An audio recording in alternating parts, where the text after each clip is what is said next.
श्री गुरु चरण सरोज रज निज मन मुकुरु सुधारे बरन रघुबर विमल यस जो दायकु फल चारे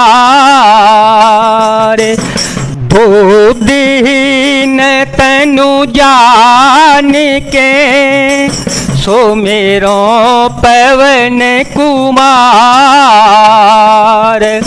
बल बुद्धि विद्या देहु मोहि हरहु कलेश विकार बचन कर्म मन मोरे गते भजनो करहि निकाम तिनके हृदय कमल महु करऊं सदा विश्राम।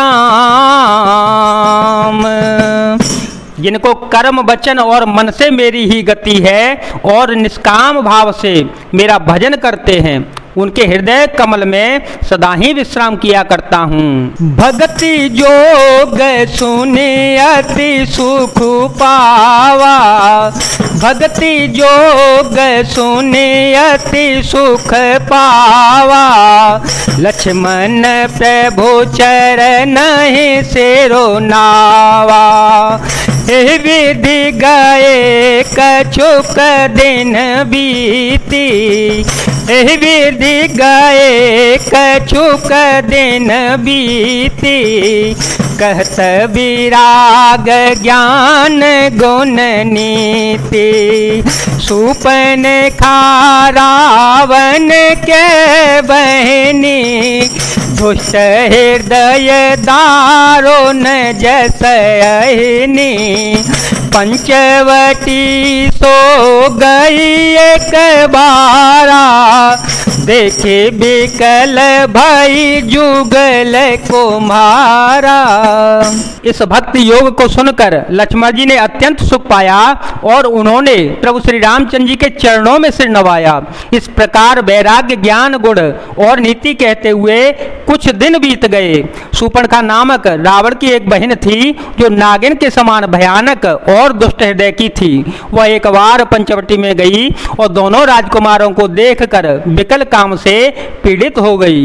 भ्राता पिता पुत्र और गारी भ्राता पिता पुत्र और गारे पुरुष मनोहर निरखत नारी होई विकल सक मन ही न रोकी जिमिर बेमन द्रव रवि बेलोकी रुचिर रूप धरि प्रभु पहि जाई रुचिर रूप धरि प्रभु पहि जाई बोली बचन बहुत मुस्काई तुम सम पुरुषन मोह सम नारी यह संयोग विधि रचावे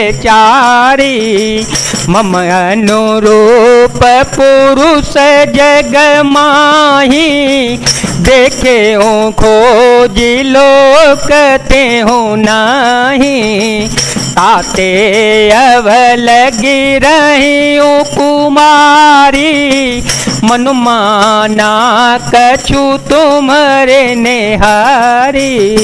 काकभूषण जी कहते हैं, हे गरुण जी, शूर्पणखा जैसी राक्षसी धर्म ज्ञान शून्य कामांध स्त्री मनोहर पुरुष को देखकर चाहे वह भाई पिता पुत्र ही विकल हो जाती है और मन को नहीं रोक सकती। जैसे सूर्यकांत मणि सूर्य को देखकर द्रवित हो जाती है, ज्वाला से पिघल जाती है। वह सुंदर रूप धरकर प्रभु के पास जाकर और बहुत प्रकार के से मुस्कुराकर वचन बोली, न तो तुम्हारे समान कोई पुरुष है और न मेरे समान कोई स्त्री। विधाता ने यह संयोग जोड़ा बहुत ही विचार कर रचा है। मेरे योग्य पुरुष वर जगत भर में नहीं है। मैंने तीनों लोकों में खोज देखा, इसी से मैं अब तक कुमारी अविवाहित रही। अब तुमको देखकर कुछ मन माना चित्त ठहरा है। सीता ही चिताई कही प्रभु बाता, सीता ही चिताई कही प्रभु बाता।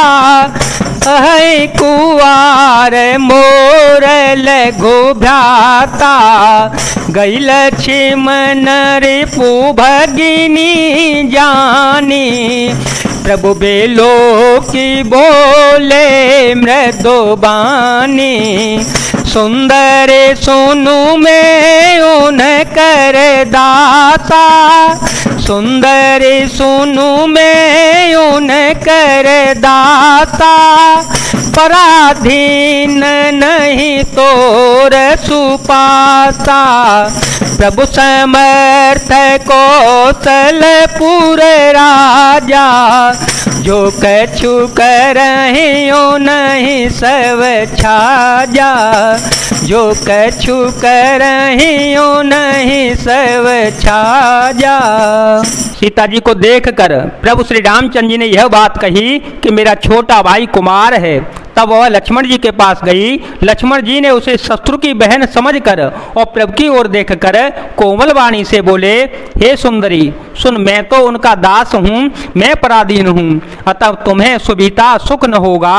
प्रभु समर्थ हैं, कौशलपुर के राजा हैं, वे कुछ भी करें उन्हें सब फपता है। सेवक सुख चह मान भिखारी, सेवक सुख चह मान भिखारी।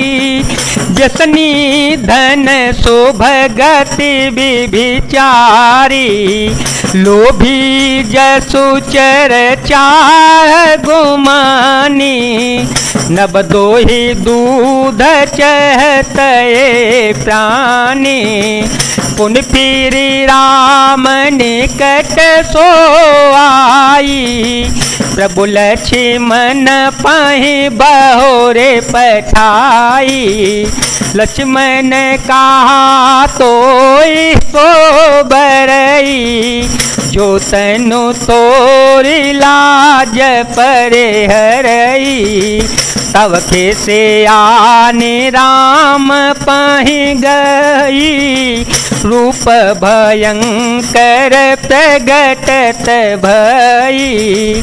सीतहि सभय देखी रघुराई, कहा अनुज सन शयन बोझाई।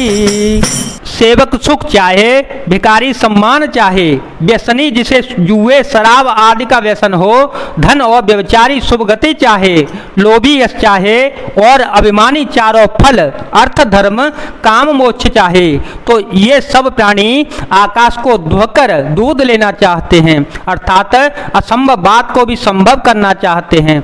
वह लौटकर फिर श्री राम जी के पास आई। प्रभु ने फिर उसे श्री लक्ष्मण जी के पास भेज दिया। लक्ष्मण जी ने कहा, तुम्हें वही बरेगा जो लज्जा को तृण तोड़कर अर्थात प्रतिज्ञा करके त्याग देगा, अर्थात जो निपट निर्लज्ज होगा।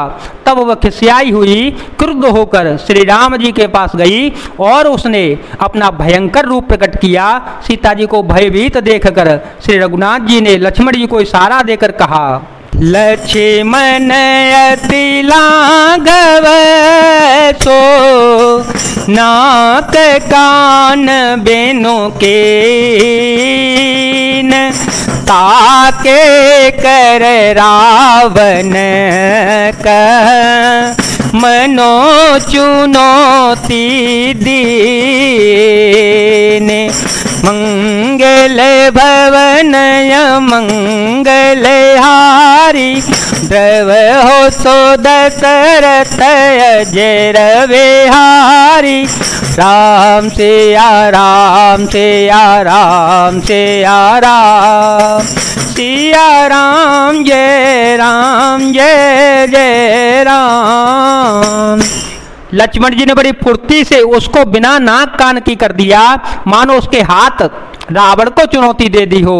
जय जय सिया राम, जय वीर हनुमान जी महाराज, जय भोलेनाथ, जय दीनानाथ, जय शिव शंकर।